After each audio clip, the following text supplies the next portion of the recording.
Wonder women অন্যায়ের বিরুদ্ধে রুখে দাঁড়ানো, ভয়ঙ্কর অভিনয়ের মধ্য দিয়ে বিজয়ের মুকুট ছিনিয়ে আনা, এই চরিত্রটাই যেন শক্তি আর সাহসের প্রতীক।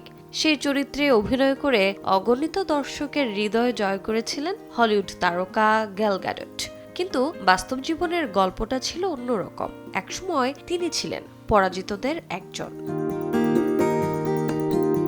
2004 সালের মিস ইউনিভার্স প্রতিযোগিতা। তনুশ্রীর চোখে তখন আত্মবিশ্বাসের দীপ্তি, যেন ভবিষ্যৎকে নিজের হাতে ধরে রাখবেন। সেই আত্মবিশ্বাসেই তিনি জায়গা করে নিয়েছিলেন শীর্ষ 10-এ। অন্যদিকে তরুণী গ্যাল গ্যাডট শীর্ষ 15 পেরোতে পারেননি।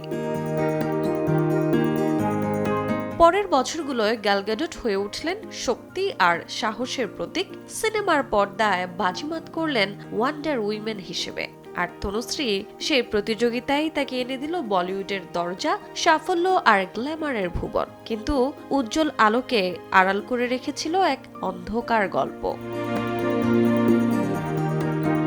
বলিউডের অন্দরে হেনস্থা, ক্যারিয়ারের ভাঙন আর #মিটু আন্দোলনে সাহসী কণ্ঠস্বর হয়ে ওঠার মাসুল, সব মিলিয়ে তনুশ্রী দত্তের জীবন পরিণত হলো এক বাস্তব যুদ্ধক্ষেত্রে। আজ তিনি কাঁদছেন সাহায্যের জন্য, লড়ছেন বেঁচে থাকার লড়াই। আর গ্যাল গ্যাডট সেই প্রতিযোগিতায় তনুশ্রীর কাছে হারলেও সময়ের খেলায় তিনি হয়ে উঠেছেন পর্দার সুপার হিরো। একজনের গল্প হলো সেলুলয়েডের শক্তি, আর আরেকজনের গল্প বাস্তবের সাহস।